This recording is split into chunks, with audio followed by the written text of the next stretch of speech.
we open the meeting of Koochiching County Board of Commissioners Tuesday, October 15th or 14th. We open with the Pledge of Allegiance.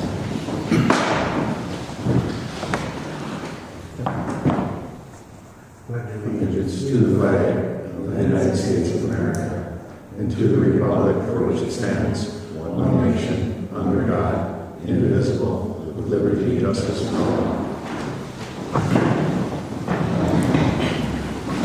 We're going to start with a KDA meeting. Did everybody read the minutes with additions or deletions?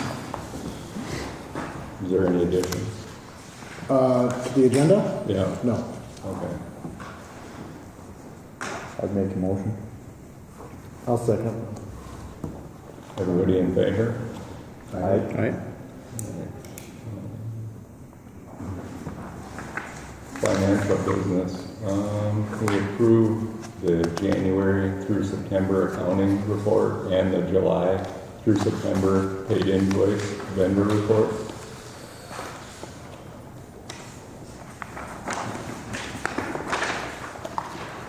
Do you have a motion? I'll make the motion.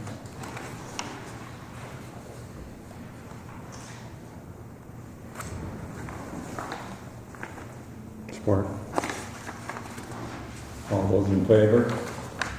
Aye. New business. Consider funding for ACC fellow position. And, the request is for $8,000 to $10,000 to help fund ACC fellow position for the 25-26 agreement year. Total cost is $20,000. KPI has $10,000 to $12,000 available to fund the remaining portion. We have Jackie here. She wants to come speak to that. She's our financial officer for KTI.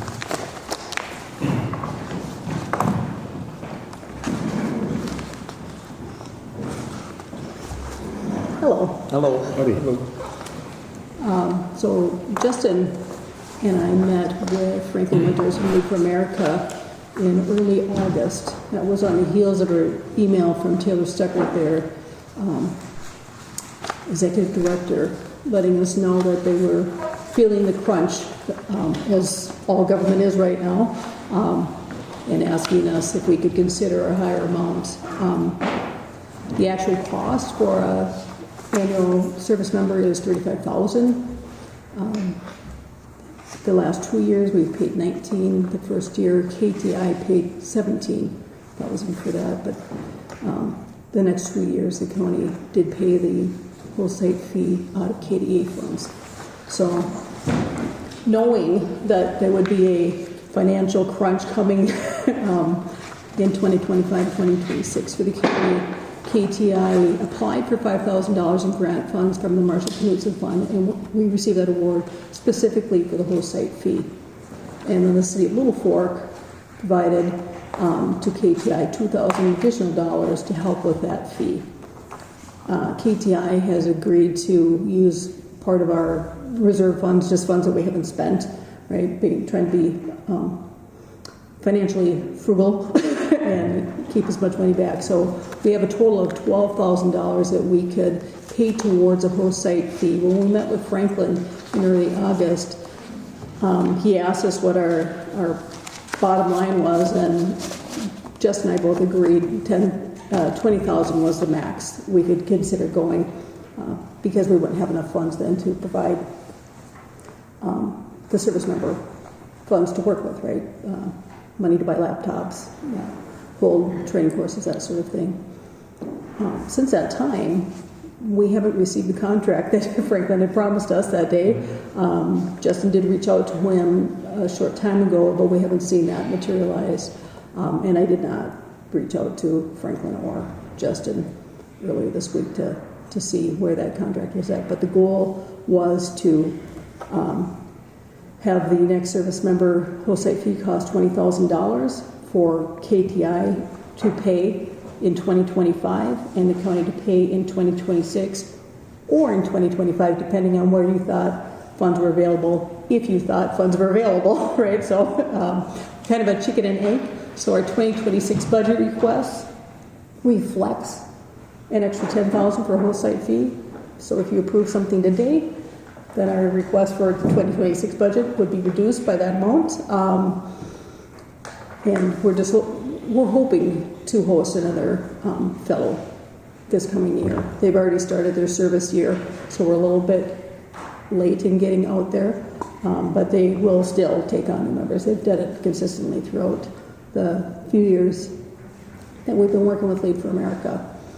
That person is really doing most of the work, right? They hold the training courses. I mean, our KTI members support that in a volunteer fashion, but that person's organizing it during the day, working with the laptops to make sure they're ready for the training, that sort of thing. So it would be advantageous for our community if we could continue with a service member, but really it comes down to is there funds to support it? And KTI can offer up to $12,000 towards a site fee, and we're looking to the KDA board to allocate funds if possible. Mr. Chair? In your packet behind this RDA is a accounting through September for KDA. So I'll just walk through it for you guys. We just received our IRRB money in October, so that's not in the September accounting. We received $169,000 to a budget of $176. Interest is coming a little higher than budgeted for 2025, so a couple thousand extra came in. Transfer from other funds, that happens at year end with the timber apportionment. A portion goes into KDA to fund future KDA. Per diems is a little above budget. Professional audit, I think we're still waiting for a bill for our 2024 audit for KDA. General insurance is right about on budget. Dues is on budget. We did budget in 2025 $10,000 to be uncommitted, so you have some money available for these types of requests. So that is still available, $10,000. The other allocations have been paid out per budget approvals. And then that last line item is the Portage National Park Clean Waters Joint Powers Board match. A portion of that, I believe, will be paid out this year, but this will be some money left over, so that part of the match will carry up the budget for 26 to fully use those grant dollars. So we had originally budgeted for a $28,000 surplus in KDA, and I believe we'll have funds available should you guys want to award this request in 2025.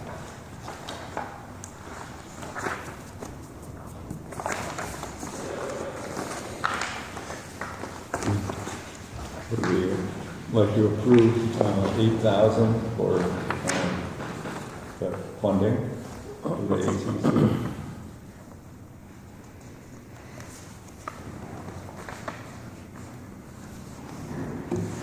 Is this contingent upon next year's budget as well, to a certain extent? If this funding was approved, then the 2026 request would be reduced. Right? We only need the host site fee once, right? So, yeah, so that would reduce the 2026 request. From the 15 to the 5. Yeah. Okay. Yep.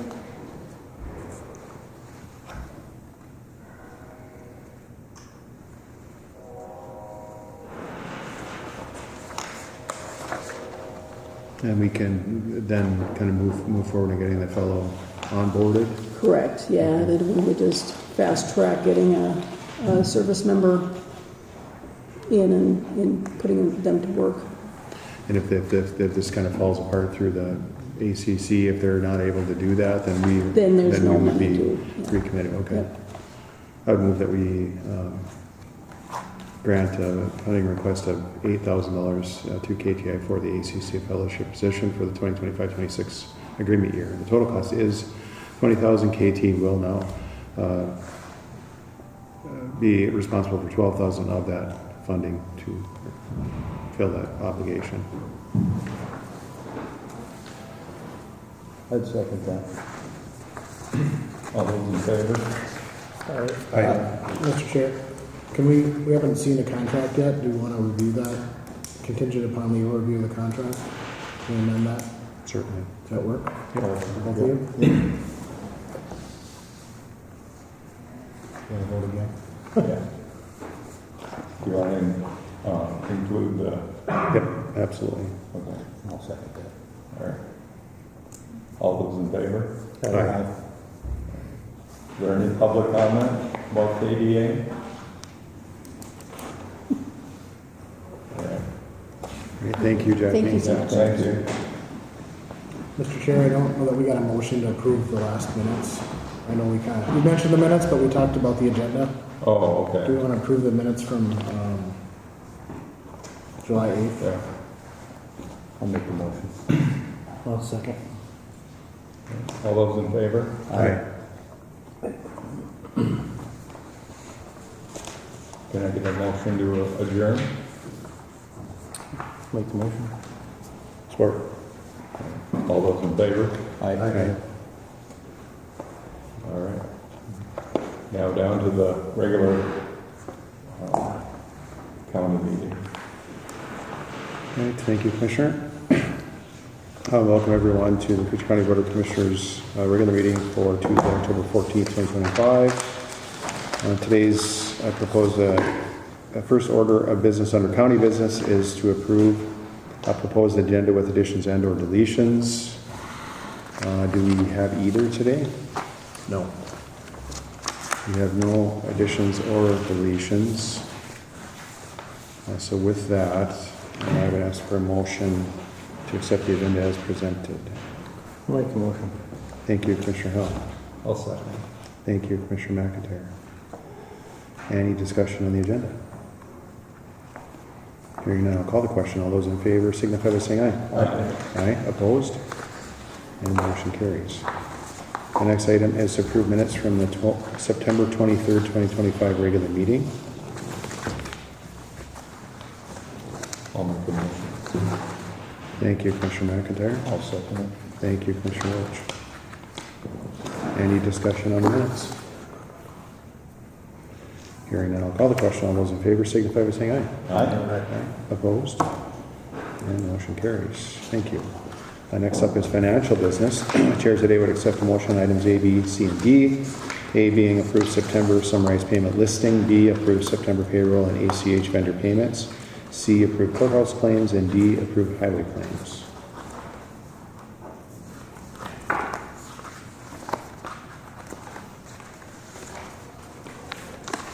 I'd make the motion. Thank you, Commissioner Roach. I'll second. Thank you, Commissioner McIntyre. Any discussion on the claims or payments? Hearing none, I'll call the question. All those in favor signify by saying aye. Aye. Aye. Opposed? And the motion carries. Thank you. Next up, Human Resources. Brian.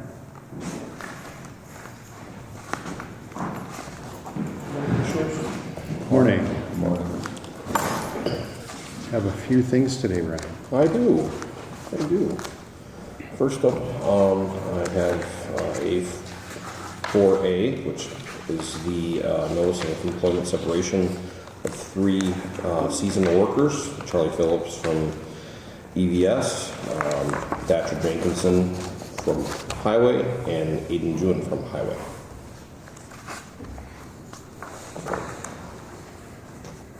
And those just notices with no action required. Just notices, yeah. Okay, thank you. Thanks to those kids too. Next up, A4B, approve employment separation of Colin Koshik, non-permanent part-time E911 dispatcher and corrections officer, effective 9/25/25. Wishes of the board. I'll make the motion. Thank you, Commissioner Roach. Support. Thank you, Commissioner Hill. Any discussion? Hearing none, I'll call the question. All those in favor signify by saying aye. Aye. Aye. Opposed? And motion carries. Thank you. On to A4C, notice of rehire for Clarissa Grasshorn as non-permanent part-time E91 dispatcher corrections officer. Her start date will be October 13th, which was yesterday. And again, a notice. Yep. Okay.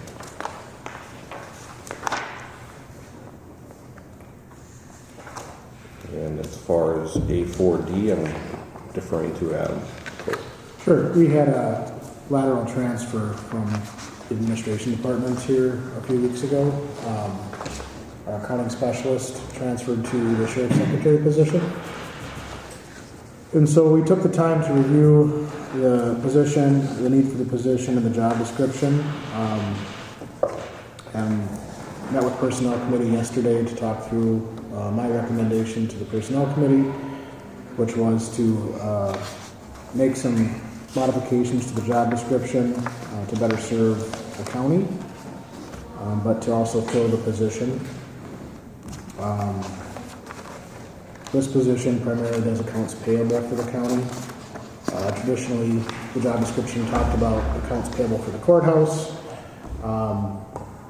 I've amended the job description to say does accounts payable and accounting functions for the county, so that if there's needs in other departments or other accounting type needs throughout the county, that this position can help support, whether it's through transition or busy times of the year, that they can support that.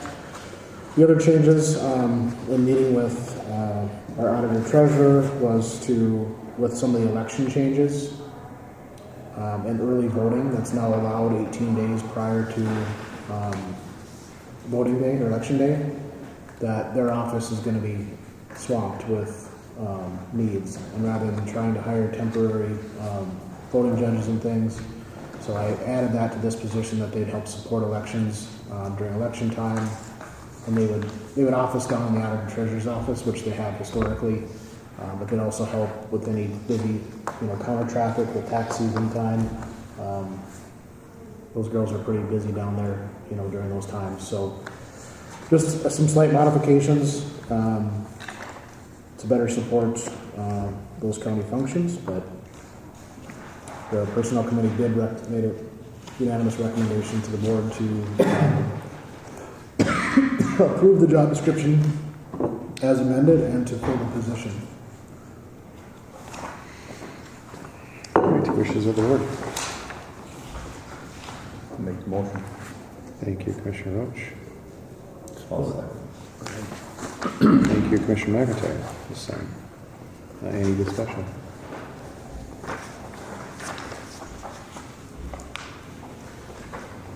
Hearing no discussion, I'll call the question. All those in favor, signify by saying aye.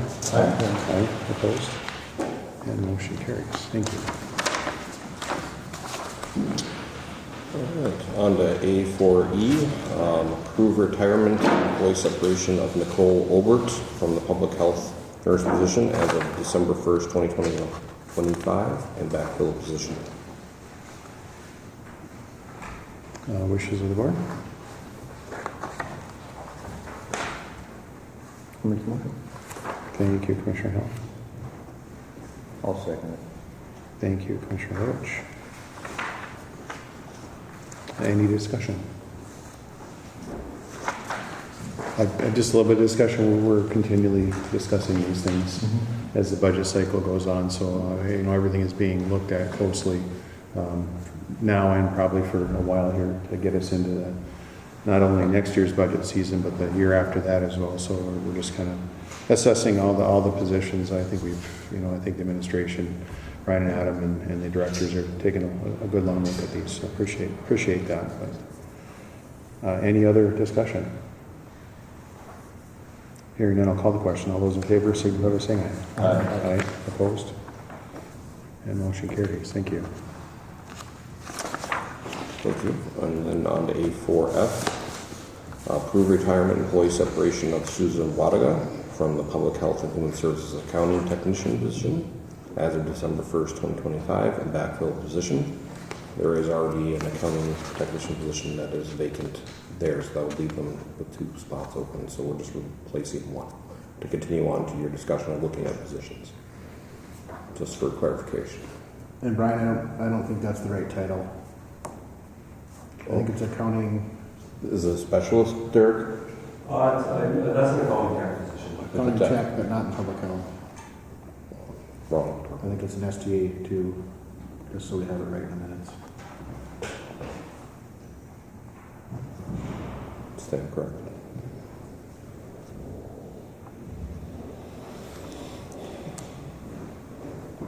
And that's under human services, correct? I think it supports the whole, they do accounts payable and different vouchers and stuff for health and human services, primarily human services, I believe. Like Brian said, they had a promotion in the accounting department here 4 or 5 months ago, and we did not backfill that accounting tech position. They've been trying to absorb those duties due to their budgeted deficit and what we're looking at for potential future cost shifts, but they'll talk more about that during the budget presentation. So we're holding on that. So this is the other accounting tech position that, since they're down one, we felt that they need to fill this one to carry out the functions of accounting in that department.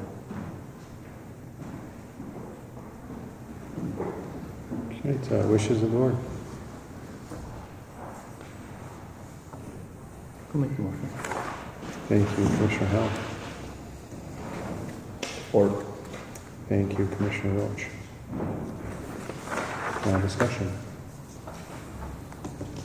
Hearing none, I'll call the question. All those in favor signify by saying aye. Aye. Opposed?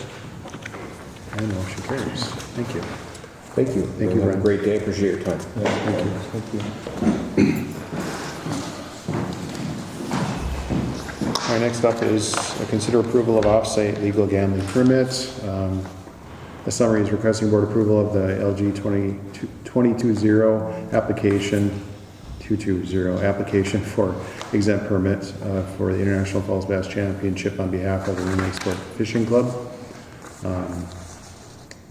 For items A, which is Rain Lake Sport Fishing Club raffle. The raffle is conducted on February 28, 2026 at Sand Bay. And this goes through the permit, embedded through the attorney, I believe, and administration. Yeah, Margaret handles these, so Wishes of the board. I'll make the motion. Thank you, Commissioner. Thank you, Commissioner Roach. Thank you, Commissioner Howell. Any discussion?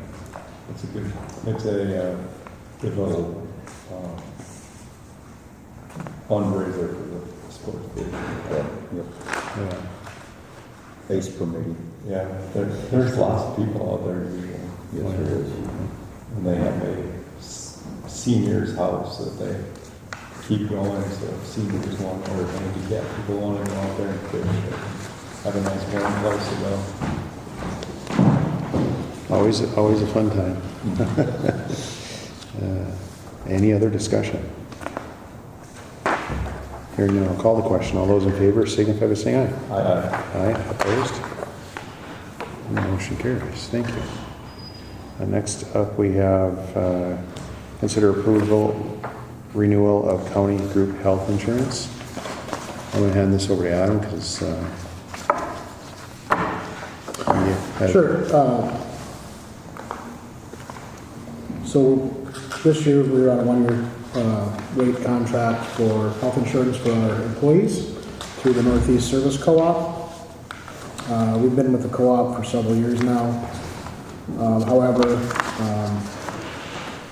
the last 3 years we've seen significant increases within the health insurance costs. I believe in year before last we saw a 17.9% increase.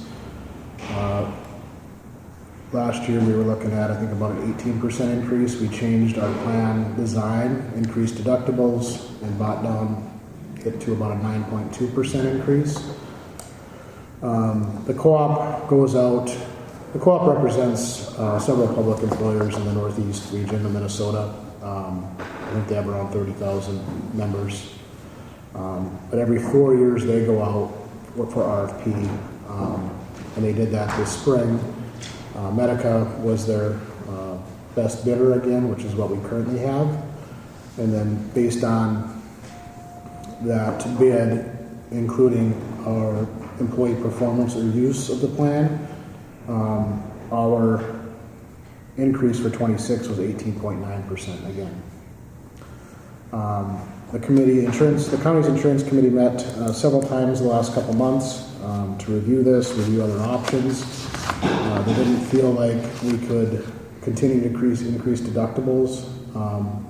We've heard, a lot of out-of-pocket costs, not only for premiums for families, but also people are paying a lot of out-of-pocket expenses without even hitting the deductible. But the only other plan that we compared it to was the 49er health plan. The last 3 or 4 cycles, we had hired a broker at about $20,000 a year to help look at going out for RFP to anybody that would bid on our plans. All of those cycles, those 3 or 4 cycles, the co-op came in with the best price because we're rated as a pool rather than just our 130 some pool. We're looking at 30,000 versus 130. So, the insurance committee remains concerned about the rising increase in cost that largely the county is having to come up with. The increase in dollars from 25 to 26 that the county has to come up with is about $450,000 to offer the same plans in 26. The 49er plan would have cost, instead of $450,000, it would have been about $720,000 to go to the 49er plan. The committee believes the 49er plan is a better plan, lower deductibles. It includes dental and vision. So if we continue to see these high teens increases while the 49er plan continues to operate with a 4 to 6% increase, at some point those costs are going to cross. So the insurance committee is recommending that we go with the co-op for 2026. They're also recommending that we maybe do some employee education and an employee survey regarding the 49er plan to see if there is interest in potentially exploring that. Because we usually don't get our costs until August. We have about 4 or 5 weeks to make a decision before we have to sign to go on to the next plan. And so if we ever wanted to switch, there's a lot of work that needs to be done with our labor agreements and our language if we were to switch. And so if the board would support the insurance committee going out to do education and a survey with employees, and maybe that survey shows favorability of moving to a 49er plan, we bring it back to the board, a recommendation to potentially seek to open labor contracts for a maybe health insurance reopener. But we just want to make sure that we have the time to make the best decision for not only the county but for employees. So that's their recommendation, to go with the co-op for 26 and then to continue to engage county employees to see if there's any interest in moving to a 49er health plan. But the 49er health plan is only family. It's a common plan. There's no HSA, no VIBA. So there are some changes, and there would be no choice. It's all or none. So it's not a pick and choose, and it's mandated. So if the county signs on, all employees have to participate. So we'd also look at costs that come in and compare those again. And we'd have to, if there was going to be any cost share, we'd have to negotiate that with each of the unions to do that. But if we start now or in the coming months, we'll have time to explore that interest and those costs and be prepared, potentially be prepared come next August, should it make sense to make the change.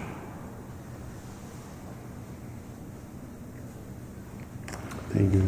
Yep. Wishes of the board. I'll make a motion. Thank you, Commissioner Roach. I'll second. Thank you, Commissioner McIntyre. Any discussion? Well, all I'm going to say, it's frustrating to have the premiums show up in August and have until October to make a decision. I think that's just a tight timeline.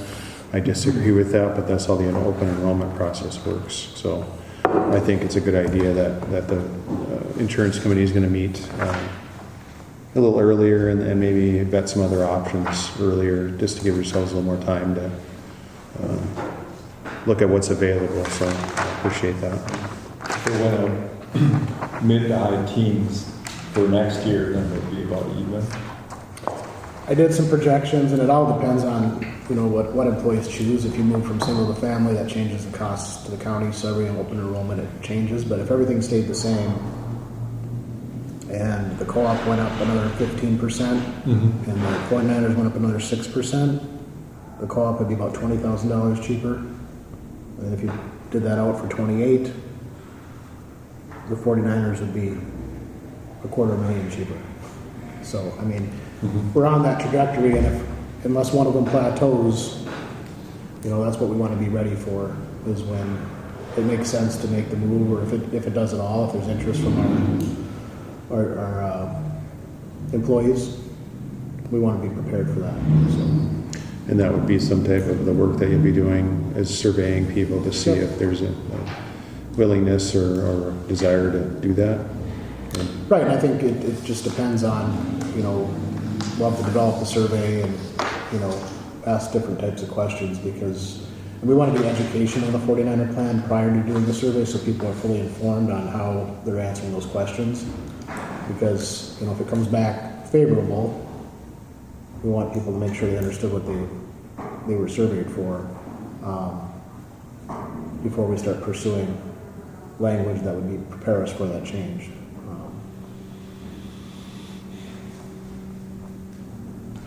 So a lot of work to be done, but at least this would get us moving in the right direction to be prepared should it make sense to make the change.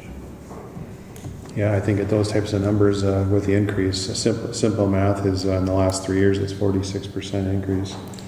That's extreme, you know, when you talk about levies and costs and things, and it makes it extremely difficult to find $450,000. So I think, again, thanks to all the directors that are working hard on being able to kind of look at their budgets real good. So appreciate all that. So this is one of the reasons why we have to do some of those things, unfortunately. But anyway, any other discussion? We have a first and a second. If there's no other discussion, I'll call the question. All those in favor signify by saying aye. Aye. Aye. Opposed? And motion carries. Thank you. The next item, consider approval of University of Minnesota Extension Program Agreement. It's a contractual agreement based on the study that was associated for the coaching and facilitation program for community development based on the 2024 needs assessment. I think that kicks off next, Monday. And the $5,000 is included in the 2025 approved extension appropriation that we approved earlier in the 2024 budget cycle, if there was interest. And our board just agreed there was interest, and they have a good program through the extension, and we're going to follow through with that and kind of see where it goes. So this is the contract to kind of carry out those services.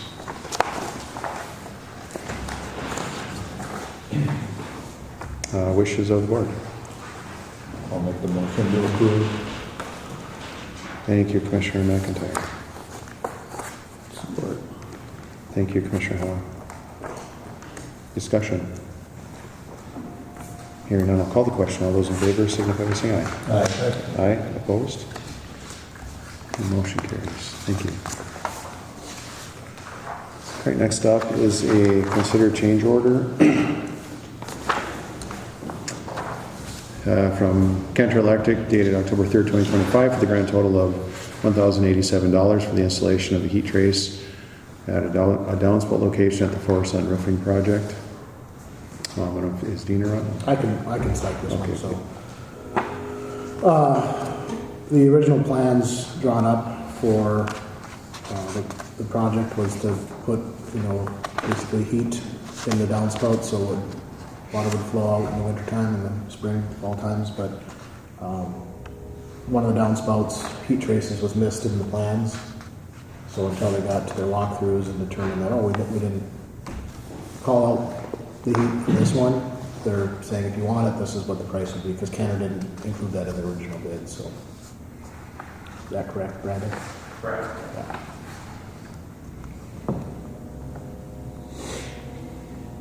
So this is more or less like an estimate above and beyond. The work has not been completed as yet. That's my understanding. Okay. All right, wishes of the board. I'll make the motion. Thank you, Commissioner Ropes. Thank you, Commissioner Hill. Discussion. The reason it comes to board, it's not, usually the matrix will always be to approve stuff, but because we don't have a contingency for the roofing project, anything above budget like this has to come to the board for approval, so that's why these are coming to you, because we didn't have any contingency built into that project. Yeah, pretty much gotta have them in every one of the downspouts, or else it's a waste of what we just did on the roof. So, Yeah. Where would this $1,087 come from? Dean's budget.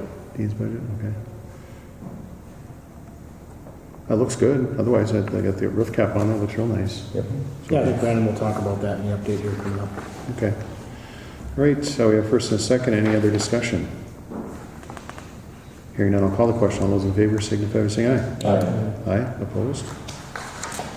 Motion carries. Thank you. The next item, consider directing county attorney and auditor treasurer to draft emergency medical services special taxing district documents. And this is related to the ambulance service.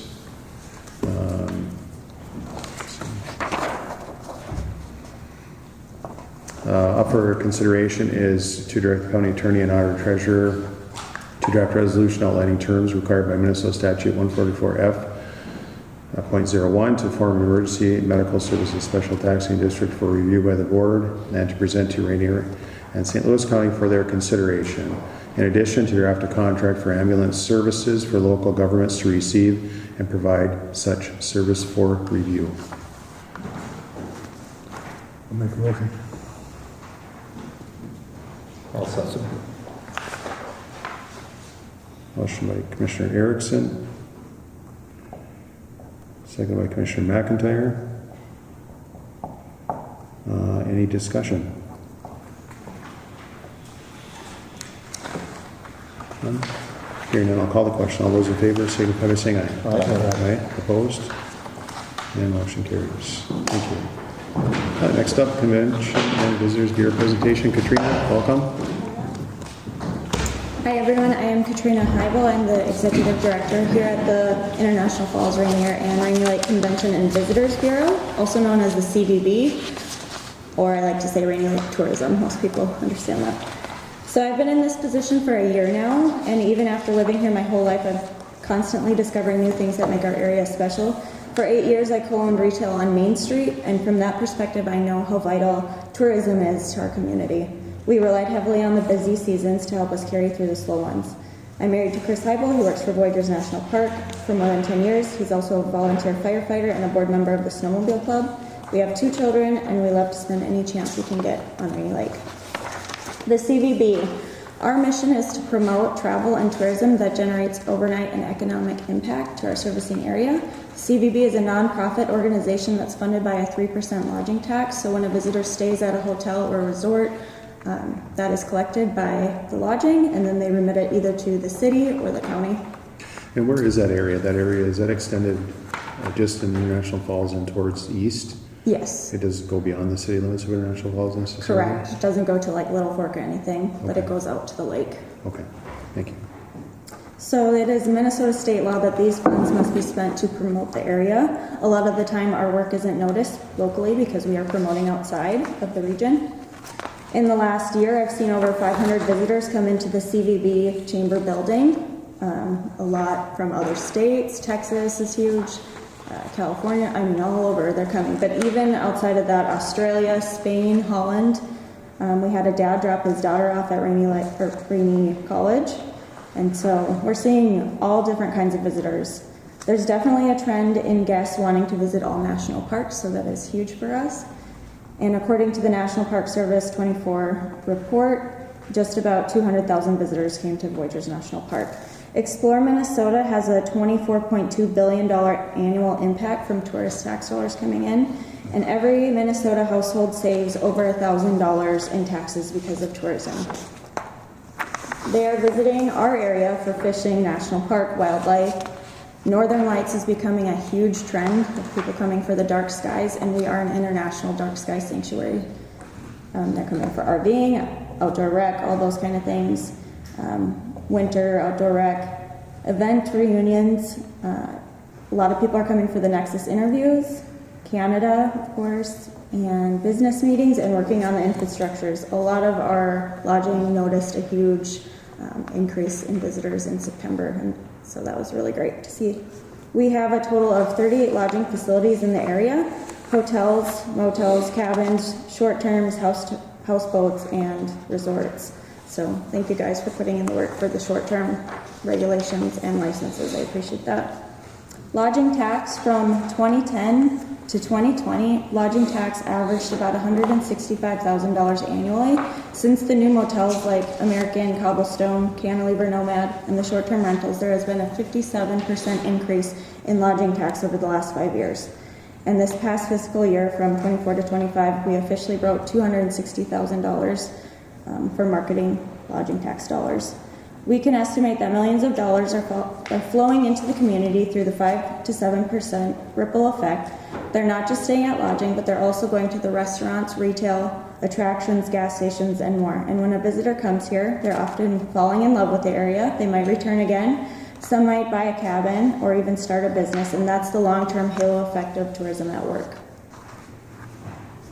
This is our marketing budget on the next page for this year. 40% of that goes into digital campaigns, social media, video ads, email marketing, and more. I'll go into these a little bit more.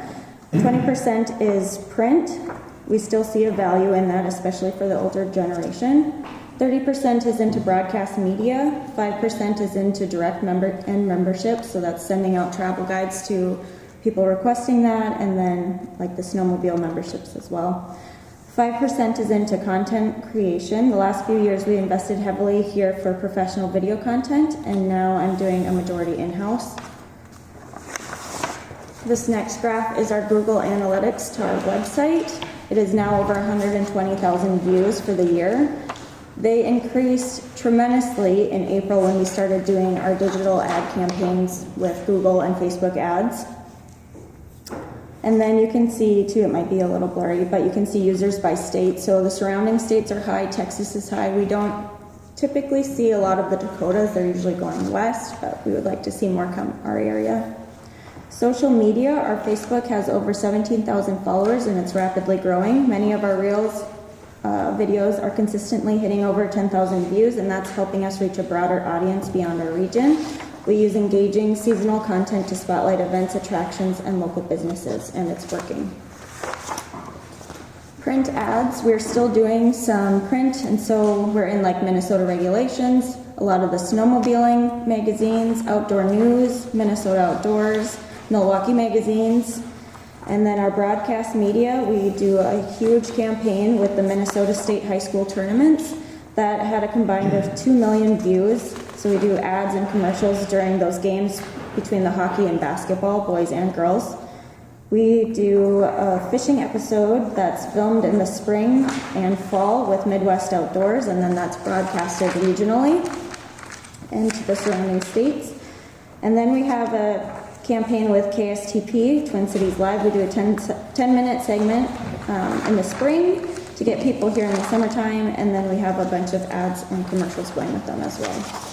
These travel guides, we had 16,000 of them printed last year. We mail these directly to requests from our website and Explore Minnesota. We give these to visitors when they walk into our office. We have a nice map in the inside that can show the area, and then we circle places that they can go.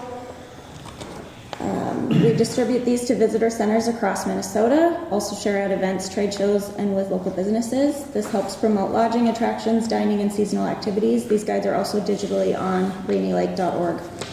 We have a new website in the works that should be launching probably January 2026, and it's going to be mobile friendly, travel minded. It's going to have advanced lodging searches so visitors can filter by location and making it easier for them to plan their trips. We're going to have an interactive map to highlight the attractions in the area. And then we're working on curated itineraries, so then the person can build out like a shopping cart. They can pick, I want to go do hiking, I want to go fishing, and they can build that out, and then it'll make a PDF for them that they can print out. And so their trip is basically planned. It's going to have better data tracking and insights that we'll be able to track how many visitors are visiting our individual partner pages and helping guide future marketing decisions. Ways to get involved. We encourage businesses to share visitor-friendly updates with the CVB. We have an events page on our website, so anytime anything is going on that a visitor would want, we'd love to have that on there. Share the CVB resources. We have lots of maps in our office and guides for visitors and friends when they come to the area. So share your love with the area with friends and family and welcome visitors warmly, because the littlest interactions make a big impact. And then share any photos and videos with Rainy Lake. So, thank you for listening to my presentation. Do you guys have any questions? There's been some murmur of maybe expanding the area a little bit. Yeah. You want to touch on that a little bit? We've talked about it. We haven't super dived into it, but it would be nice to see like Little Fork, because they do have a short term there, and then Big Falls has one as well. I think there's maybe 3 in there. So we haven't super dived into it, but it would be nice to be able to promote that as well, get people to the area. Yeah, just kind of thinking like a countywide type of deal, Yeah. where you can include all the communities, Yeah. and some of the resources and Absolutely. Attractions that they have. Yes. Big Falls has a campsite, and Little Fork has Yes. a park, and and some amenities there. So it might be fun for people to be included Yeah. in that. So. Well, I would love to talk more on that. Okay. All right. You have a good group of members here. Any openings or turnovers or anything like that for so far as your board Yes, members? we're going to have a Rainy Lake position open up pretty soon. Okay. Yep. All right. Any questions?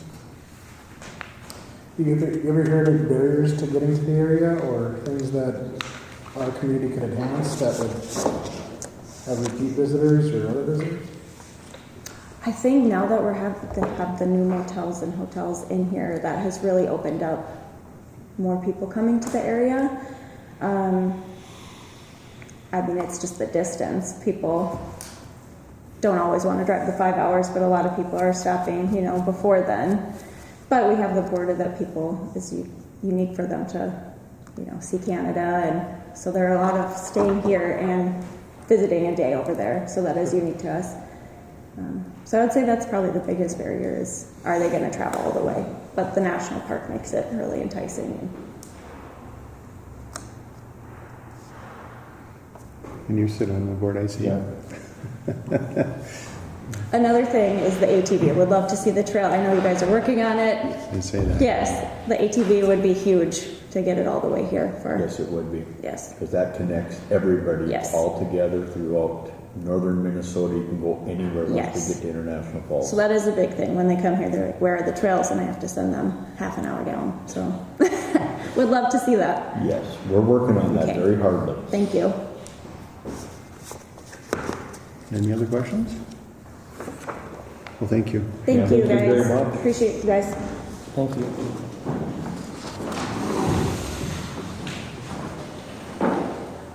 All right, next up, Brendan. Hey, how are you? Morning. Good, yourself? Pretty well.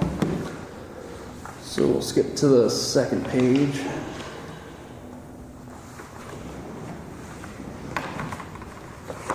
So on the agenda, what we'll be covering is a general construction update, what's upcoming, schedule, and then open up for any questions. For the update, asphalt paving is complete for the parking lot. Office admin area is substantially complete. The memorial area nears completion, just painting of that concrete is what's left there.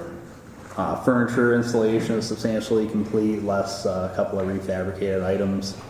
Mechanical systems have been test fired and working through various inspections with the state.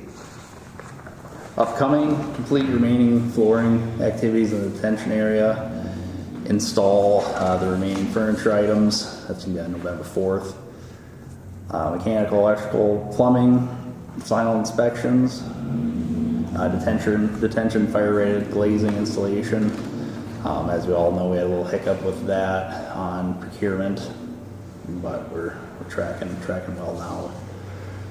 Then complete a detailed punch list with the design team, complete DOC inspections, which are already ongoing, and turn over the building for its intended use to the county. Do you have an estimated date on that? For turnover, I think we're tracking November 29th. Yep. Would that include the training and stuff, or would we No, start training? That would not include training. Okay. No. Yep. That would be where they can occupy the building. Okay. Yep. The state allows them to.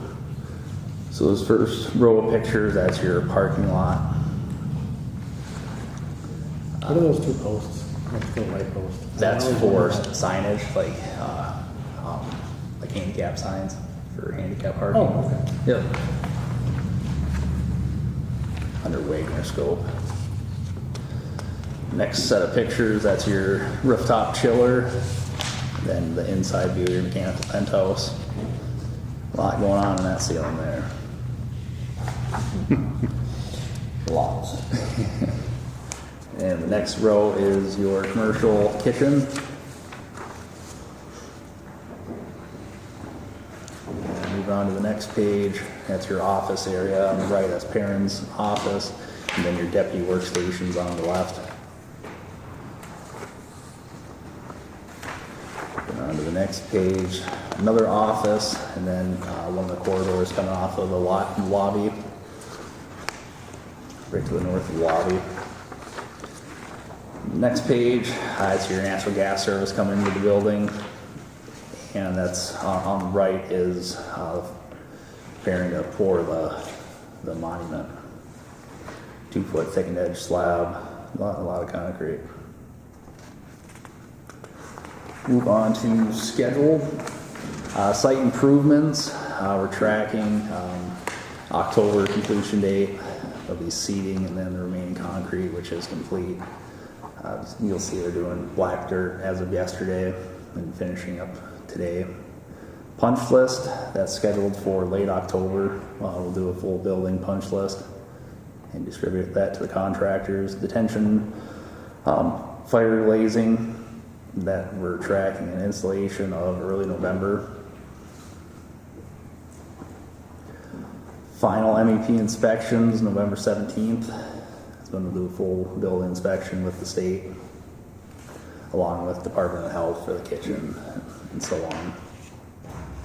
And then DOC activities ongoing as of now and once we get completion. Any questions?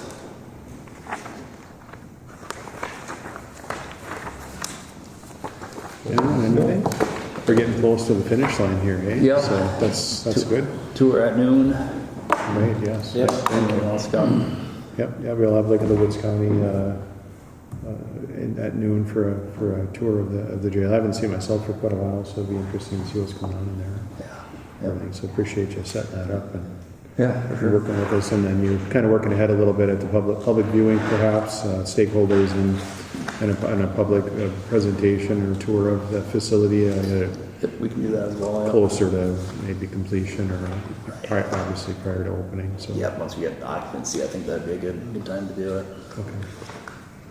All Well, right. you had a good summer to finish up all the stuff. Yep. Very fortunate for sure. Yeah.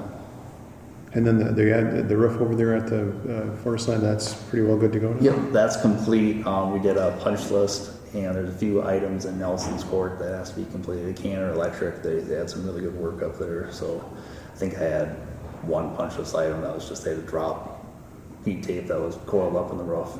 Okay. So, yep. Yeah, working with Nelson to complete a few of those items. Right. But we're dried in, we're not leaking. So That's great. That's the main part. yep. Hopefully for the next 30 years. There you go, should be. Yep. Any questions? All right, well, we'll see you in a little while. Thank you. Thanks. All right, next up, highway. Hi, Trent. All right, the purpose, Oh, yeah, go ahead, please. the purpose of this RBA is to set a public meeting for the ATV ordinance revision. Back on, September 23rd, we met in committee of the whole about updating the ATV ordinance. Discussed some changes, and I'll briefly go through those as well. As part of updating this ordinance, we need to have a public meeting for it as well. I'm suggesting that we set it for November 18th at 9 a.m. prior to the regular board meeting at that time, and then we can potentially approve it after that. Or if the public has some revisions that they'd like to see, we can revise that with the goal of having it in place by January 1st, 2026. Again, the document is pretty short here. You can see in the RBA what changes were made. First, in subdivision 1, page 1, subdivision 1, we removed the trial period language. If you remember correctly, it talked about the sheriff bringing forth some accident information and potentially taking back this ordinance if need be. I think we've moved past that. Also included recognition of the Voyager Country ATV Club, that last whereas.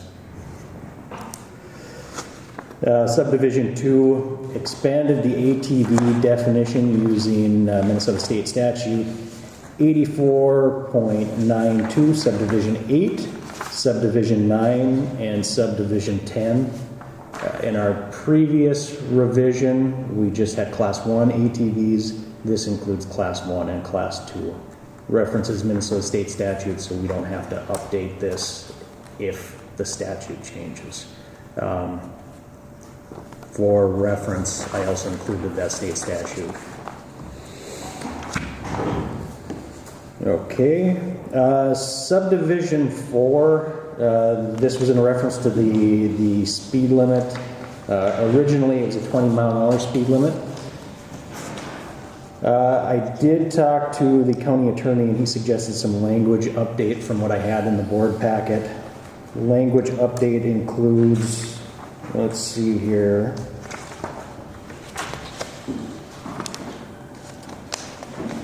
So the new bullet point in subdivision 4 would say, no person shall operate an ATV on Koochiching County maintained roads at a speed greater than responsible or proper under the circumstances, or at a speed greater than the posted, here's the change, or as prescribed by statute on county roads for motor vehicle traffic.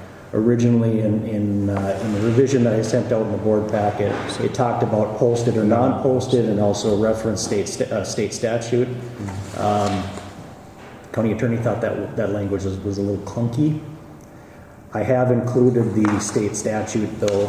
We do have, probably 50% of our roads are non-posted roads, so they're by statute speed limit as opposed to posted speed limit.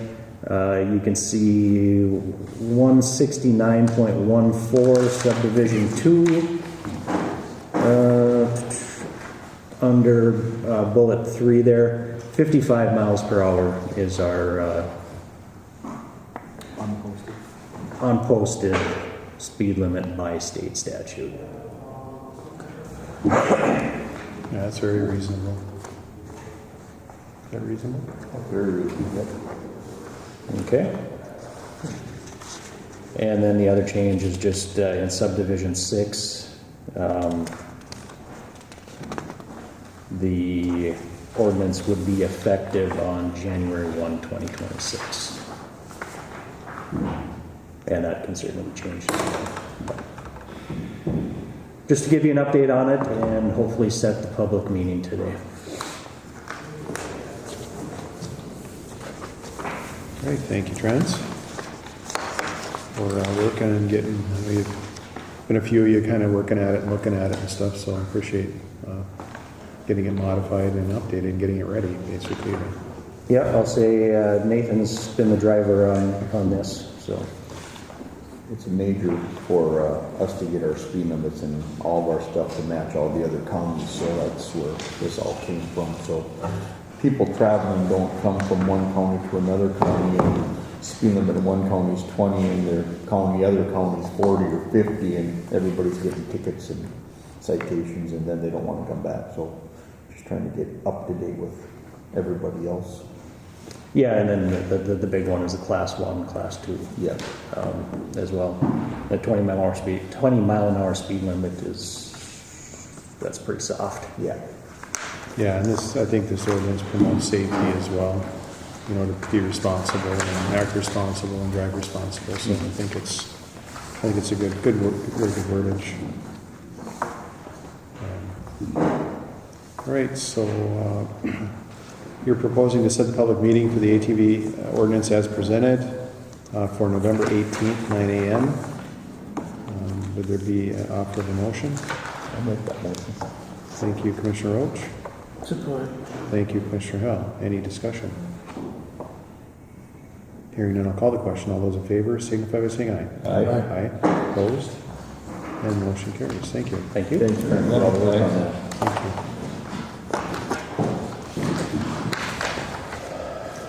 Right. At this time, we'll open the floor for public comment. Is there anyone in person or online for public comment? Please, come on up, sir.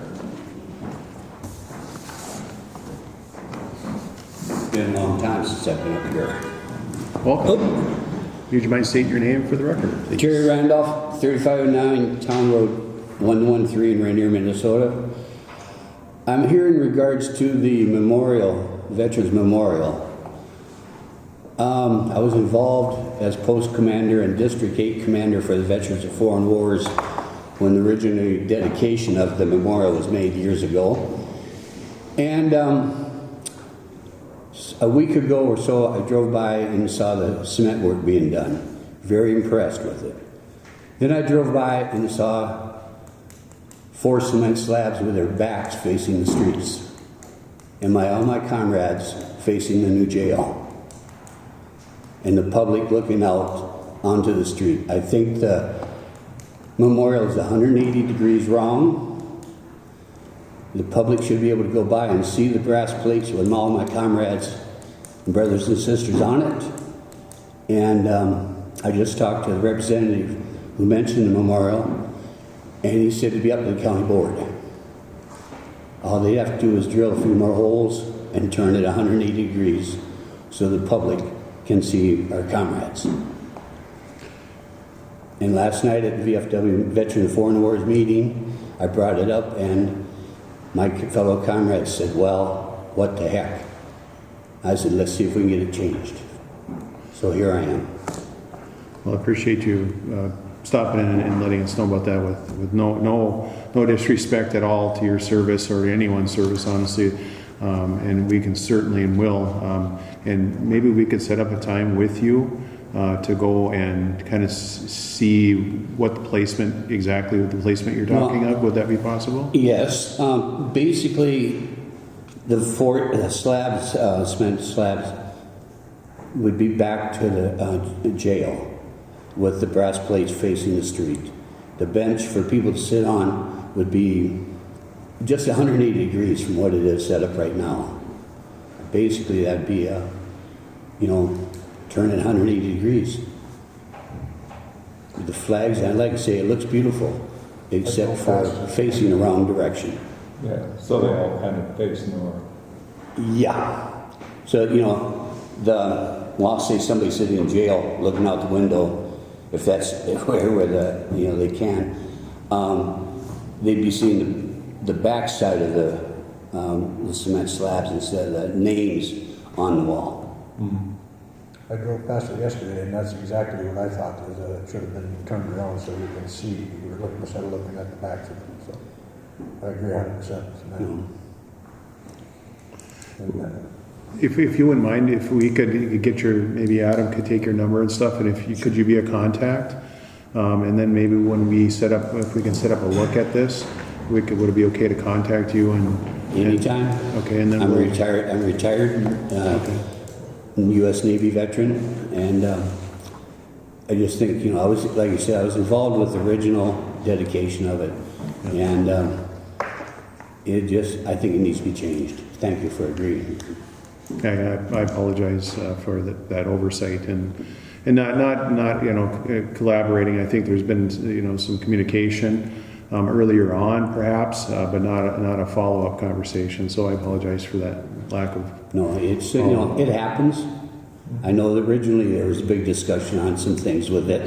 Yes. And so continuing on, I guess but we'll fix it if we can. Well, it is very important to us too. We really put a lot of time into thinking of it, but obviously not enough. So we certainly will. I don't know that we could not do that either. I think it's probably very possible. So, like you say, like I said, I mentioned when I heard him talk about the memorial, he said we'd probably just have to drill a few holes and redo it the way it's set up. Well, we'll actually talk about it this afternoon at a project oversight committee. Okay. So it'll be brought up to the team and everything, and we'll try to convey that. But we'll contact you, and we'll even do a site visit with you if that's okay, just to make sure we're on the right path at least. So I'd appreciate you bringing it up to us. Really, thank you. Truly, thank you. Thank you. Any other public comment? I have to turn on. Right, hearing none. Want to do roundtables? Any updates? Our airport is completely, pretty much all done up there. They got all the blacktopping done, parking lot's done, all the reconstruction's done for the runway. They got their new de-icing truck for the airplanes. They got the new front end loader, new pickup. Pretty much all their punch lists out there at the airport are all done. And it actually, the parking lot where they did it this year they're phenomenal. Looks good. KGM did an awesome job. So all the punch list out there is pretty much done at the airport now. I got a text, one of the ambulances in Black Duck, service area down there, caught fire.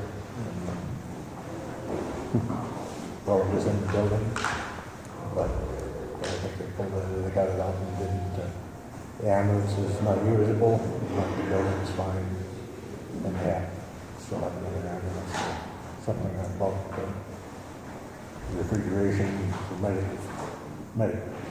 medication inside there must have shorted or something, what they're thinking. So I don't know what the upshot of that is, but they still got coverage, but they just doesn't want to have it, so. Any updates? Lucy? No? Updates? No. Great. Any other updates? We will move on to the 2024 audit presentation. And welcome, everyone. And come on up here, we'll grab you a couple extra chairs. So I'm Colleen Hoffman, Mark Martell, Crystal Phillip. Nice to see everybody again. Well, yeah, thank you. So I don't know if, does everybody know each other here? Yeah. Pretty much. Okay. All right. So everything looked good this year. We worked with Adam, and we work a lot with Adam and Margaret, mostly financial, and Joan. We do our contract testing with Trent, and that was our focus of our single audit this year. So that meant we had, I believe that's what it was. It was, Check I for would. sure. And so that's where we spent over $750,000 in total, $750,000 in federal. So then we always choose one area that's usually the biggest area of where the money went for the year. And so that was our focus this year. Contract testing always looks really good in your county. You do a good job at it. And I always tell everybody else in the county, if you have to run a contract, run it through the highway department because they know exactly what they're doing, or at least have them look at it. So good job, Trent. Nice job. Otherwise, everything, like I said, looked really good. We have a couple things that we could maybe make a couple of improvements with, like one thing I was telling Adam, he had called me the other day about internal controls.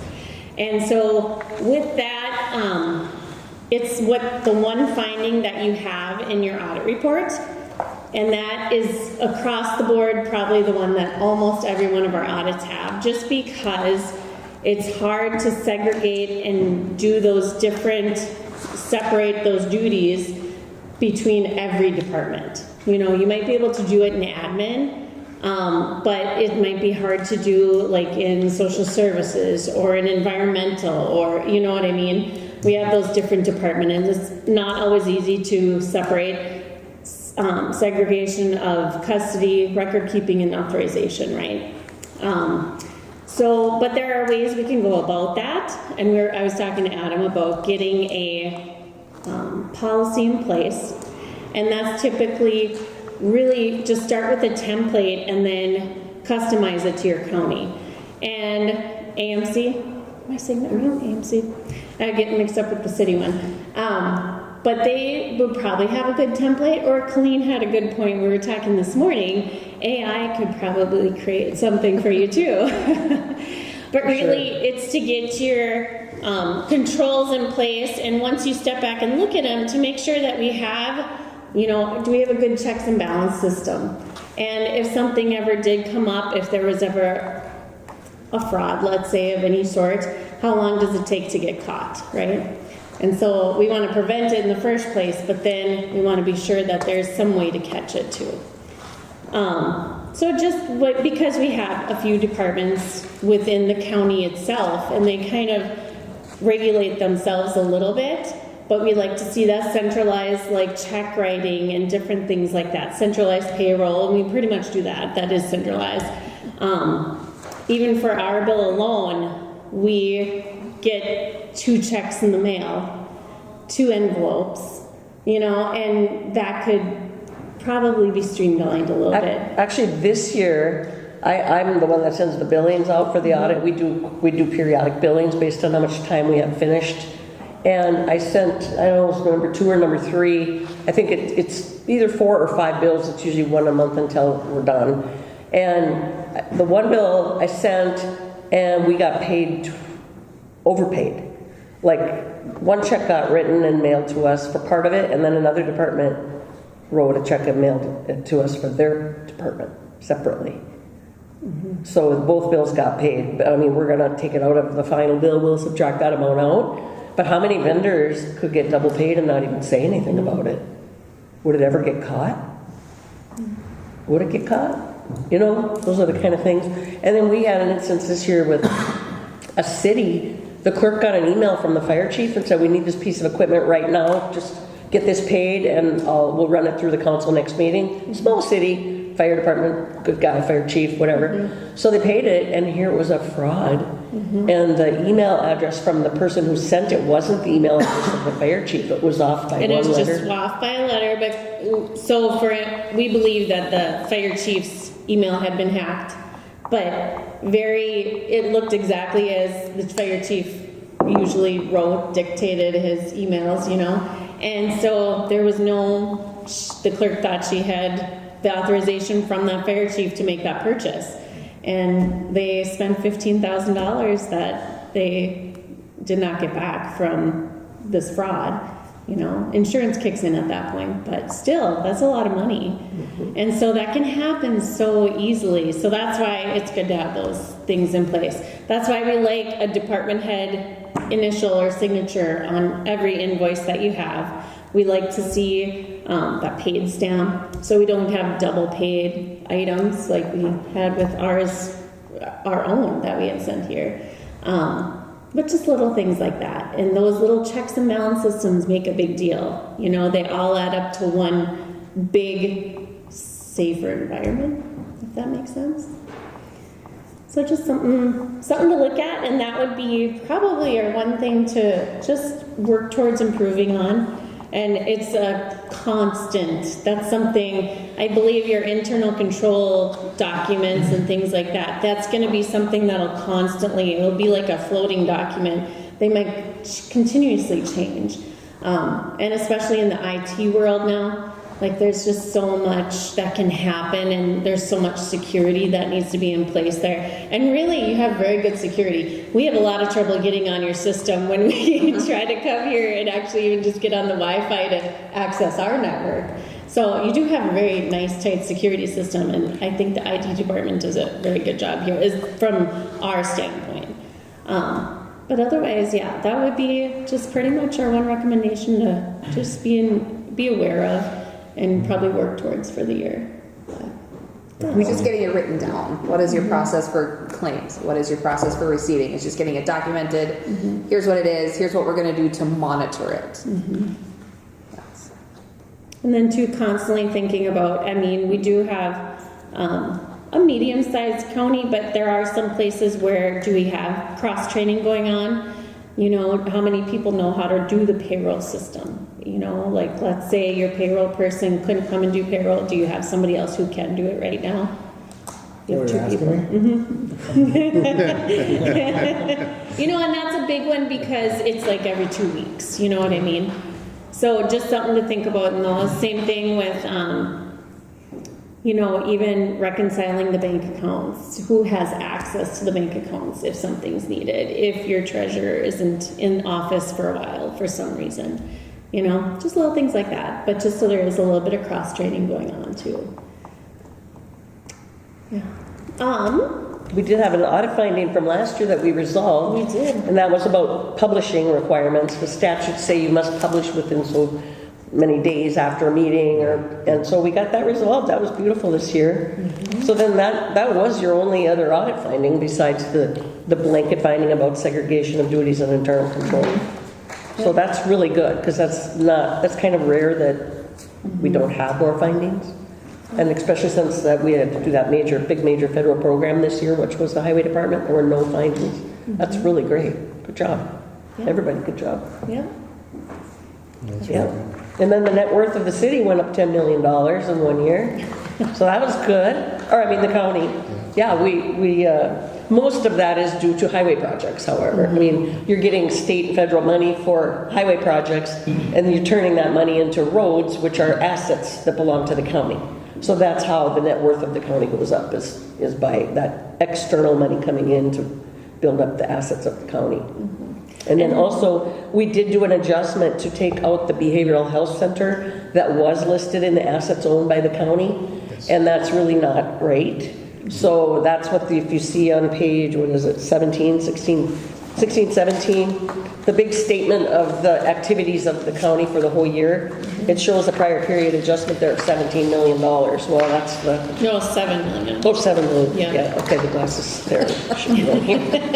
So, yeah, so but that $7 million is represented by that behavioral health center that...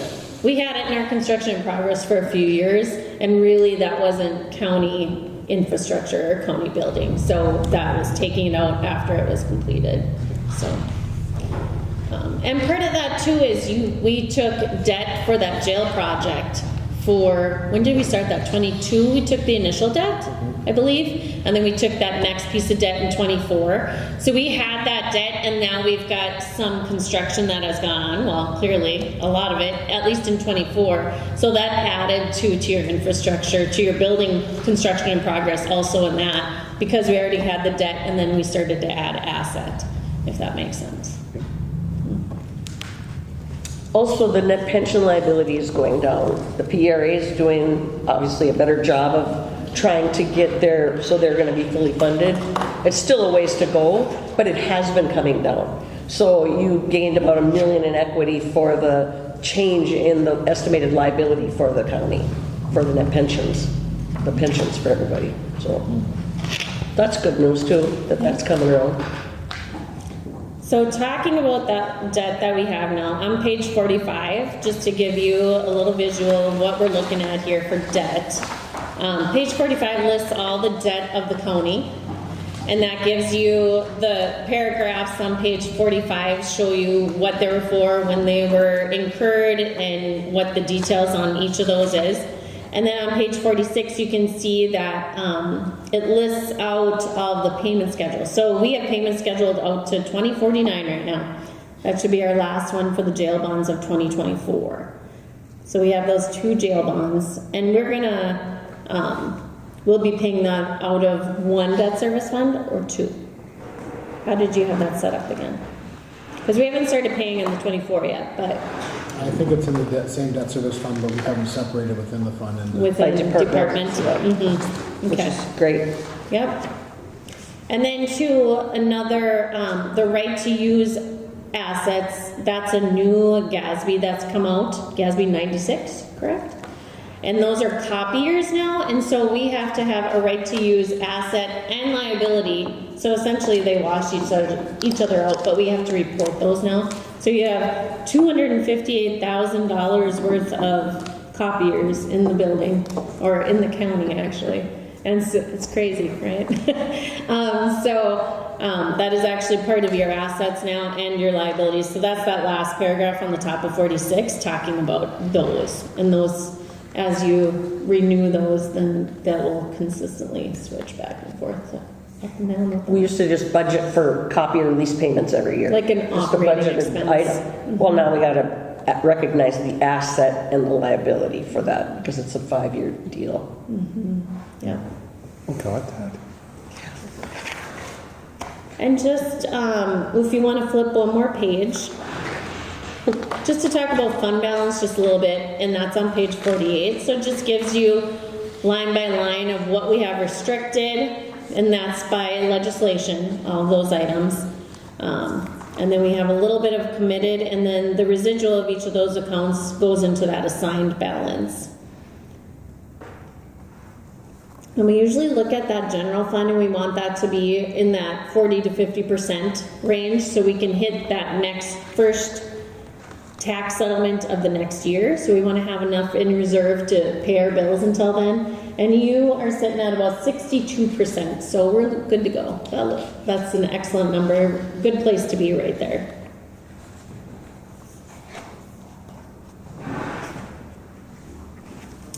Let's see, what else? We had, we talked about our major programs. That was highway. If we want to look back just a little bit to show each of the funds, if we look at page 18, so this shows us our balance sheet for each of our individual funds.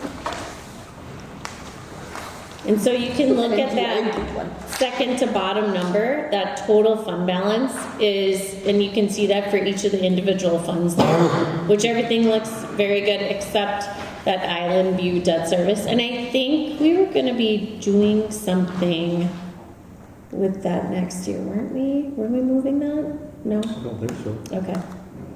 There's special assessments coming in to pay it that have been assessed. Yeah, we may have to extend the note on that. I think the note is what it is. I'm not sure. I think it's a 20-year note. And I don't know that it was extended because I think we did a short term.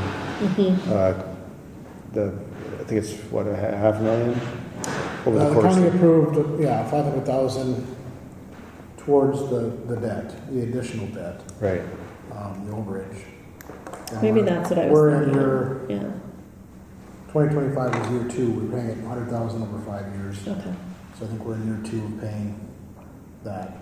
And so we may have to, at the end of this 5 years, we may have to. But the general fund is covering the But shortfall. Reevaluate that. Right. Yep. on page 18, if you look at that Island View Debt Service Fund column there, there is 2.7 million in special assessments that have been assessed against that property that will come in over the next 20 or 15 years. And if you look a little further down, that's entirely in the statement offset by a thing called deferred revenues, which means that we don't actually recognize that revenue until it comes. So it's an offsetting thing in your balance sheet, but it is levied for assessment over the next 20 years. So as it comes in is when we take that piece and recognize it to be available to pay that current debt. So there is still money coming in for that debt. Okay. And then on page 19, just to see, you probably get updates on that jail project every month, but just to show that we've got total fund balance of $16.5 million already at the end of 2024 on that. Just to And is it complete? Not quite. And will it be complete in 25? Yeah, I think they're looking at, what did you say? November 19th or End of something? November for Okay. turning over, then we had train, Oh, Okay. 29th, yeah. punch list. We'll probably still have some cleanup in 26, I would imagine, I'm sure. Okay. So, And you're looking to house by when? Like in 25? end of this year, yeah. Okay, that's exciting, good. Hopefully before Christmas, if it's Right. possible. Yeah. Okay. Merry Christmas, here's your new dress up. Yeah. Brian's making new Right.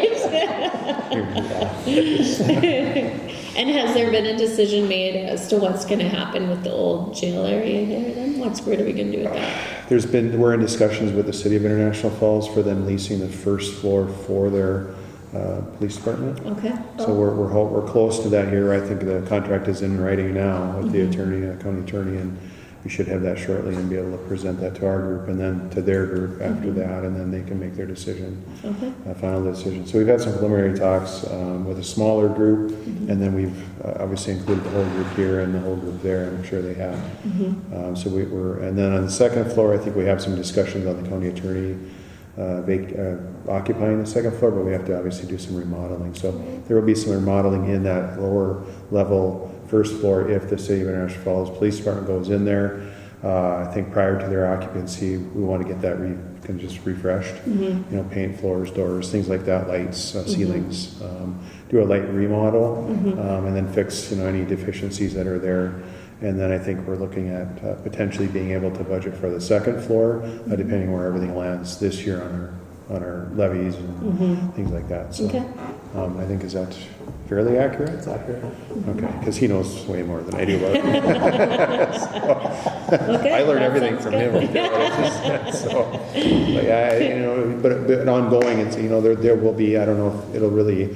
We have to decommission the upstairs of the jail, I think. So there's a certain process to do that, I think, that we have to follow. And I don't know exactly what that is, but I'm sure it's going to cost funding and money and things like that. So we do have some funding from this year's budget to kind of some drop of funding from the airport allocation, which was lower this year than what it normally would have been. So we retain those funds for next year, obviously, because we'll have to repay for that. And then we could potentially use that as a capital project. If it happens, it does. If it doesn't, it'll stay in the general fund. So Okay. anyway. Great. Excellent. So the only other thing I was going to point out, so those same funds, we do have the non-major funds, which are on page 109. So essentially those same balance sheets, but for all of your funds. So that'll give you detail. As you can see on the left-hand side there, it gives you a rundown of what those funds are. And then from 109 on, you can see the different separate schedules for each of those areas too. So just so you can see where every one of your funds are.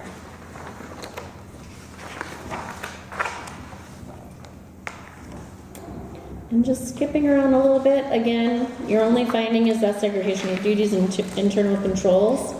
And the only other thing I would mention is that if you're not going to read your whole report, I say this every single time, but read pages 5 to 13. This is your management's discussion and analysis, and it gives you such good information as to the ups and downs of the entire year. But pages 5 to 13 will just give you just a summary of the information for 2024. So read these pages right here.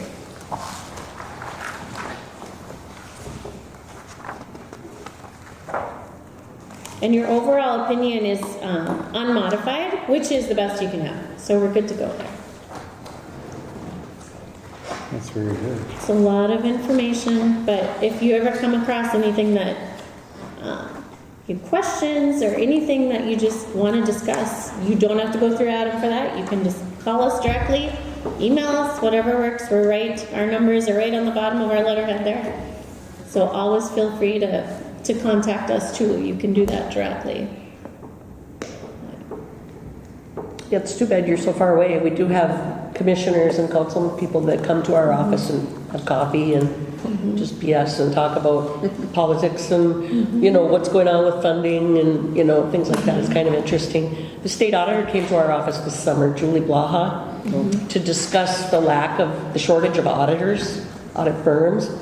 And they went ahead and changed the statutes to not require cities under 2,500 to have annual audits if their revenue is less than $1 million. So we have 8 cities in that bucket, so that we've been doing for years. And now they are only going to have a thing called an agreed upon procedure every 5 years. The agreed upon procedures is we review like 40 disbursements. We review 2 months bank reconcilements. We review 2 months of board minutes. That's pretty much all we do in the agreed upon procedure. They're very well spelled out on her website what's required for these little cities. Well, if they go 5 years without anything, and then they don't even have an audit, which means they're not going to have financial statements, they're not going to get this. Why they thought this would alleviate the shortage of auditors problem is just making it worse, because now who's going to do all these agreed upon procedures every 5 years? Who's going to have... Or throw an audit in there if they go over the revenue threshold. Yeah, if they have a federal project like a sewer or a water sewer project, then they need an audit immediately. Well, I'm sorry, but we replaced your audit with another city, so we're not going to be able to do it. What did she say to that? Well, she said she'd take it, because she came around to all the private firms that do government audits, and she said, what do you think about this? And we said, well, it was dropped on us like a bomb, so we didn't even know about it, which is probably bad on us, but I didn't follow the legislative session, and so we just said, well, here's what we think about it right off the bat, and then we followed up with a letter after we gave it some thought and said, here's the bullet points about pros and cons of this. It will save the city some money, but if they're going to have an audit every 5 years, and it costs $5,000 this year for 1 year, well, it's going to cost $25,000 for a 5-year audit, right? I mean, and it would, just because we're not going to take responsibility for 5 years worth of information, if it's a 1-year audit in 5 years. So I don't know, it's a real iffy deal. So we have... Any feedback on our bullet point email to her? Yeah, she didn't... she didn't respond. Pay attention to what we had to say. Can those cities choose to then continue with the annual audit? So far, out of those 8, 3 have already done that, yeah, immediately. And then the other ones are waiting to go to the city, to talk about it at the city council meeting. It's kind of a dangerous thing to do. Yeah. I think it's... Well, because like here, you have really good people in those areas, and you do have people watching. You have oversight on a lot of your different things. Well, in those little cities, there's one person, and so how much trouble can they get into when nobody's watching for 5 years? That's a lot. And those are usually the ones who need it. It's hard for those little cities to hire, for instance, an accountant. Yeah. They're not hiring accountants to do their books. They're hiring whoever can take the job, essentially. That's just how it works. So we'll see what happens. It'd be interesting to see the feedback from the rest of the people, what their answers were to that question. Right. Yeah, she didn't ever come back to us with that yet. Maybe she will. You should request that. See what you send it to them. A summary of the feedback from all of the firms visited. Yeah. And there's really not a lot of firms who do government audits anymore. I know our one local one who is in Thief River also, they dropped a lot of their cities and all of their FRAs, and so who's going to do them now, If they had some more people go to the top. Right. And that's hard too. I don't know if it's hard, but for us to find employees is difficult. We have 3 really good ones right now, but we've just been blessed. Yeah. Yeah, because I would come here and say, I can't get people. Well, now we've got some pretty good ones. We kind of got a connection with the dean of the accounting school at the University of Minnesota Crookston, which is only 45 minutes from Thief River. So she sent us some interns. And so we could cherry pick the interns we wanted to keep. And we offered them jobs, and 2 have taken so far. And then 1 intern's coming back again, and she'll probably take the job too. So, and then there was an intern that we didn't necessarily offer a job to. But, it's not a good fit for everybody too, So, yeah. So now there's 5 women and 1 male in our office. I'd be pulling for that guy, but... Boy, he's outnumbered. Yeah. He was here this summer with us, Dan. Did you meet Dan? Probably. Yeah, he came up this summer. Yeah. We took them out on their road trip, and they're young. Never stayed in a hotel room overnight by themselves. Yeah. Yeah. Well, 18, 19, 20. So, yeah, Well, they don't let you rent rooms when you're 18. No? well, that's Yeah, true. you have to be 21 now. Mhm. So what, I get the Grand Forks paper and I see record enrollment, I think, at, UND. what are they studying? I mean, if we're not turning out accountants, or not turning out what is everybody going to? Well, at UMC, they're primarily an ag school. So my son is going for ag right there right now, and I think that's one of their bigger programs. But they have the different 4 years too. They have teaching. They actually do pre-med there, which I didn't know. That was new. But they do a lot of animal science too. There's a lot of, like, they have the horses and cows right on site there. Crookston grad. Are you? Yeah. Oh, really? Cool. Nice. Yeah. Yeah, it's a good school. I like it a lot. Are you a vet? There's a lot of kids. I went and helped run it. Yeah. Stuff. Yeah, I think they do. Environmental ag. Mm-hmm. Yeah. UND has the UND over in Grand Forks side has a really nice engineering school too, and like nursing program And their aeronautics and their, They do a lot of pre-med there. But I think there was a period where there wasn't kids going to school. I think enrollment is coming up now. But, we're looking for 4-year people. So 4 years ago, there wasn't that many graduating. It kind of took a dive there for a while. And I think now it's starting to pick up again. So, and I think a lot of kids are lifetime college students too. And a lot of them don't even want to work because they can get in Minnesota, don't have to work. You know what I mean? We won't go there. We don't have time for that right now. She has thoughts on that. That's why you're building a jail instead of a school. It's amazing how many places help wanted everywhere. I know it. No matter where you're at. A lot of the high school graduates can go to a trade and make $100,000 a year and live very nicely without any debt. I wish they would. Yes. The trades are hurting too. You can't get electricians, plumbers, carpenters. There's not. So the baby boomer population that did all these jobs is now retiring. And instead of a family having 5 or 10 kids, they're having 1 or 2. So there just isn't the bodies to do it. That's part of it. I read an article about they need 40 million tradesmen in the next 10 years in the United States. Yeah, I believe that. That's a lot of people. It is. Yeah. Well, we have AI coming down the pipe. That thing is scary. That's really scary what that can do. Yeah, I don't know where that's going to exactly go, but I envision us being robots eventually because it's number crunching, and that there's going to be some changes. But are the robots always right? No. Well, if you go by the algorithms, they go by what's the most frequent. So, I don't know. And there's hackers that can get in and hack it and turn everything upside down, and then everybody's messed up. Yeah. Yeah, that's already happening. Yeah. Well, I can give you a good example of how that works. I mean, in our own business payroll, there was a banking upgrade in the last payroll cycle. Automatic deposits and all of that pulled money out of the employee's account instead of putting it in. Oh, really? Everybody's heard that one. Part of the Yeah, we were just talking about that one with Lake of the Woods County. Yeah, because they're going through the same misery with Border Bank. That was a fun Friday. Yeah. But it'll work. Go to work. I know that. But there again, it's, things are bound to happen. Errors and irregularities happen. Fraud happens. The key is, what are we doing that we know that it's going to get caught quickly?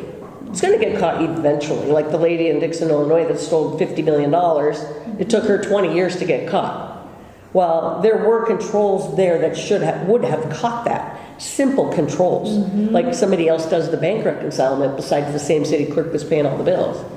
But they didn't use that control that was available to them. They had 2 people, but they didn't do it.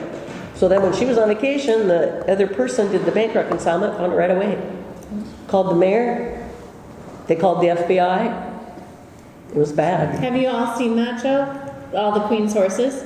It's like on Prime. It's on YouTube, I think. Yeah, it's on YouTube. It's worth a watch. Watch it. It's interesting. I've told you about it before. All the Queen's Horses. All the Queen's Horses.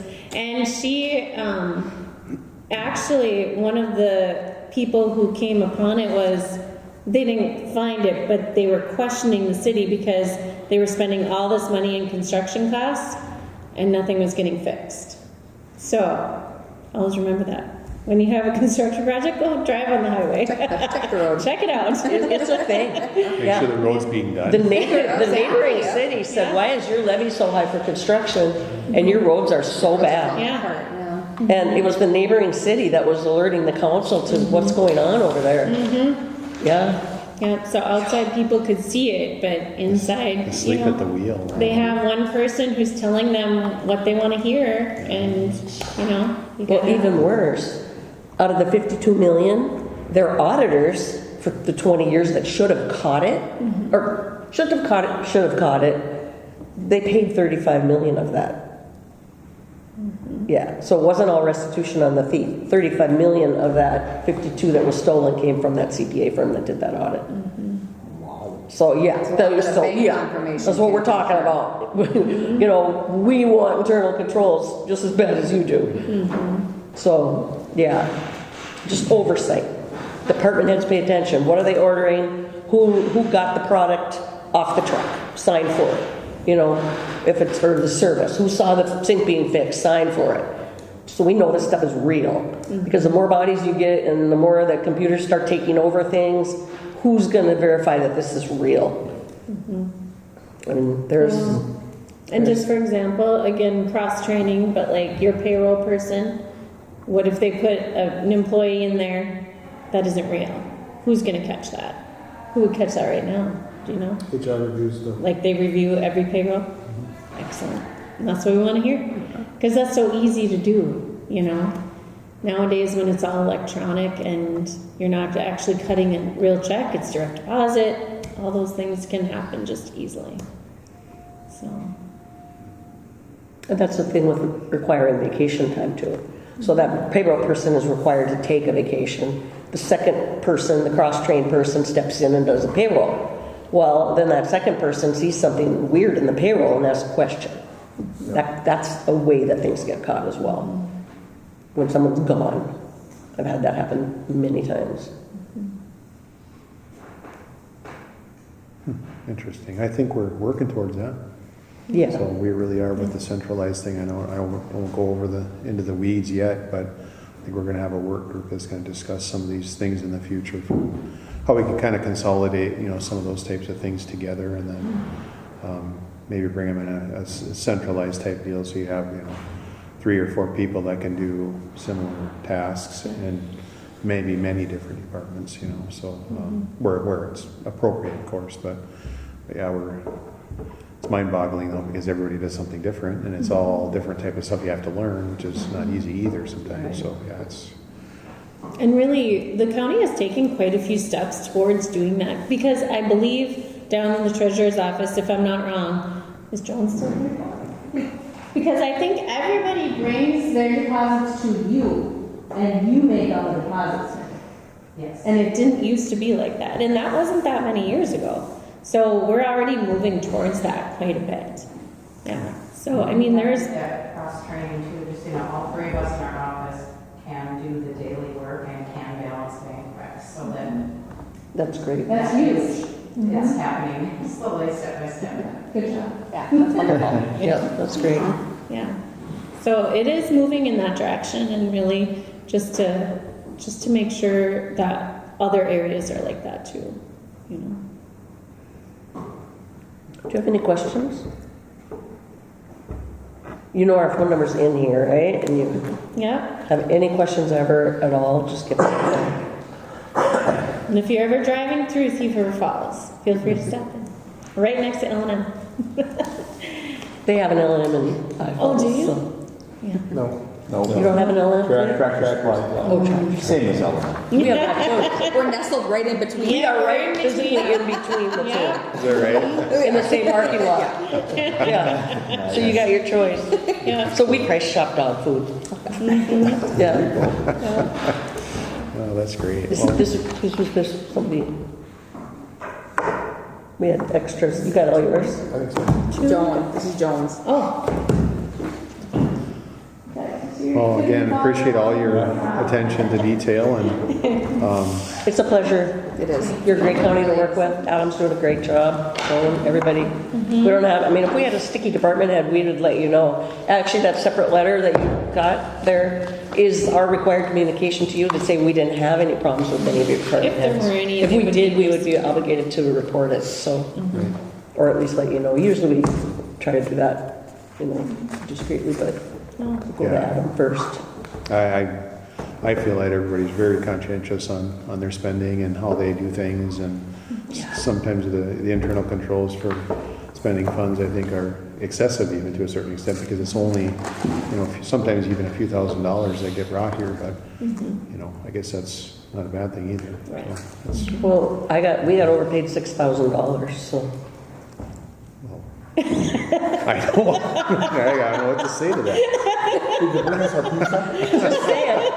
I mean, you're not the only county that's happened with. It has happened before. And so we've been stressing having centralized, the bill comes to the auditor's office, they pay it for highway, they pay it for welfare, they pay it for every fund. Don't send it over there and have them put it on their claims list so that it's going to get doubled up. That's kind of how it happens. Yeah. And we're trying, that's a work in progress getting away from that, because every department's been so used to having their own stuff. And so letting someone else pay your bill for you, that's not what they like.